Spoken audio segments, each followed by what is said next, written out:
keep the chair from swinging. It's okay. His chair's messed up. It's too wobbly. That's fine. Okay, so Okay. First if you can introduce yourself. Hello, my name is Greg Porter. I'm a master technician here at Inboard Ford. Work with the automatic transmissions. About 20 years experience, college graduate. Okay. Can you explain what a hydraulic system is? Sure, hydraulic system is where you need to transfer force from one area to another area, be it in a vehicle, an airplane, just a box of sorts, that even if something that doesn't have to move. So you're going to introduce pressure at one point of the hydraulic fluid, and all areas that enclose that fluid, be it the pipes, passageway, containers, it's going to put an equal force in all areas. Even though the pressure is generated on one end, you'll have a pressure output everywhere else. So it's mainly about transferring force from a source to an output that you need something to move.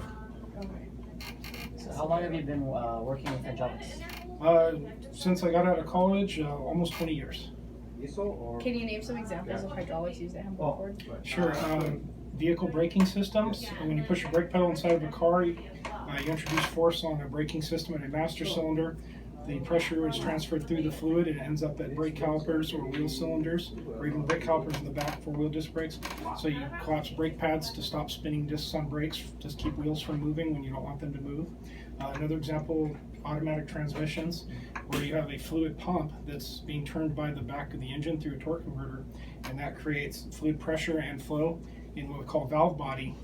And there's various valves that move under computer control, and when those valves move, it causes pressure to cycle in different passageways to apply clutch packs to hold and drive different parts of the transmission to get your different gears.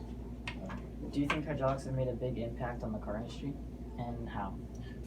Absolutely. It's you can use just the driver of a vehicle, for example, when he or she pushes on a brake pedal, where it introduces, say, a few hundred pounds of force, and at different areas of the vehicle, it can multiply the force to many thousands of pounds of output.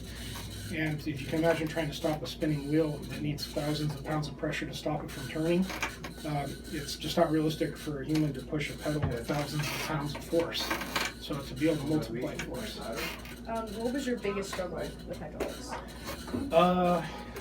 In an automatic transmission, there's a lot of parts that move that you can't see from inside the car.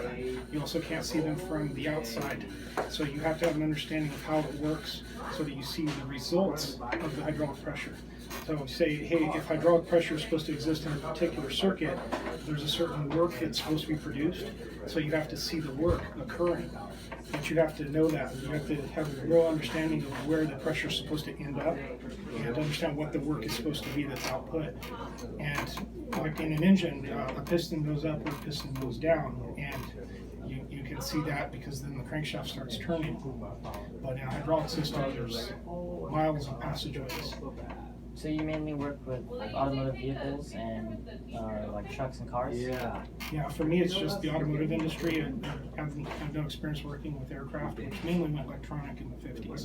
There's very few hydraulic systems that are still in airplanes. Do you think electronics used in aircraft would be more beneficial for cars?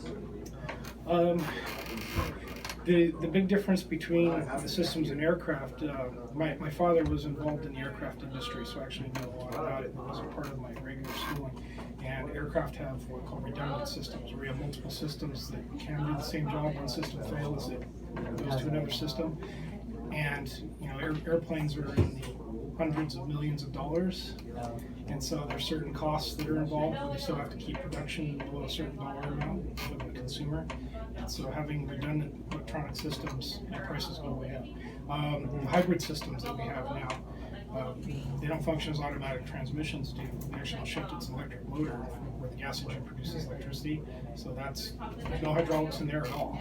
We've completely eliminated hydraulics in a hybrid system with electronic transaxle. But you still have a braking system. But the braking system, even in a hybrid, is a secondary system. The main system that slows down the car, when pushing on the pedal, it actually spins the electric motor backwards. Like a radio control car, when you take your finger off the trigger, the electric motor slows the car down. It's the same thing. What you feel on your foot is what we call an emulation, where it gives the feeling of that feedback of pushing a regular brake pedal. It's just a big spring. But at a certain point of pressure, no matter where you have to stop, then it will kick on its regular braking system. The good news on a hybrid car is because of that type of system where the primary regenerative braking is electrical, your brake pads last a really long time. So maintenance costs is reduced. So, How long did it take you to understand hydraulic systems? when I really first started working with brakes, it's one of the first things I did with my dad, probably as a young teenager. I'll hold the flashlight Yeah. and bleeding the brakes. And that's the first time I saw that he'd push down on a pedal and I'd open up a valve and the oil would squirt out.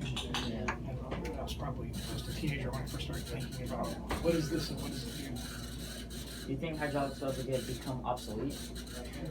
Yes, a lot of reasons. Hydraulic fluids tend to absorb moisture from the air, and it carries some of that water through the systems and cause corrosion and rust. And so anything that relates to life expectancy, anything that's going to reduce the field service of a component, they're always finding a way to get rid of that. So you're trying to find ways of making things last longer and longer.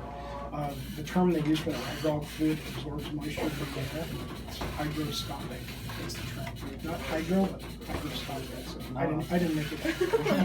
That's why you're always looking at the condition of brake fluid. And here at the service level, we talk about changing out brake fluid as a service to replace brake fluid.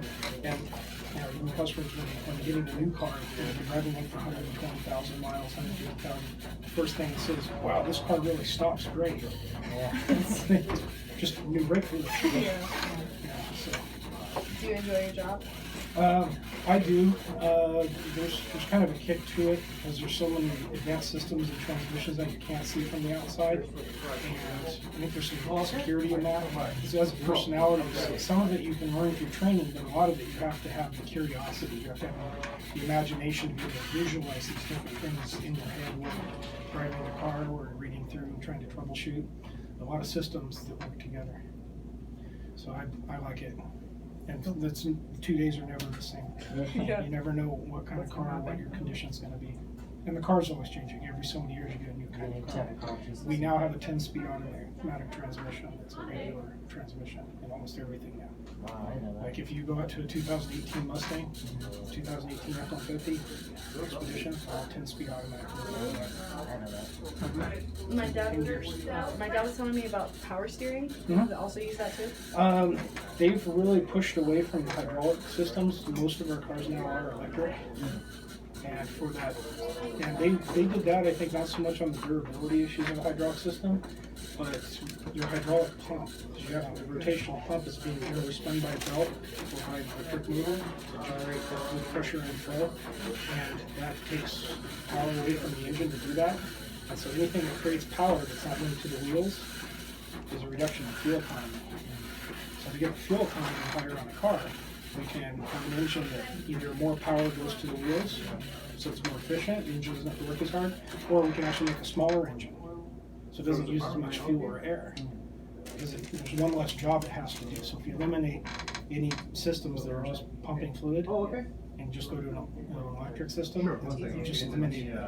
And you eliminate a wear point too. You have another fluid now that's not absorbing moisture from the air and damaging parts. Is there any more questions? I'm good. I think. Right. Thank you Nice so talking much for to your you. time. Sure. Thank you. I don't think I introduced myself. That's right. Nathan, Gary. Nathan? Yeah. Okay. Thank And you. Bianca. Yes, thank you Okay. for coming. Good luck, guys. Thank you.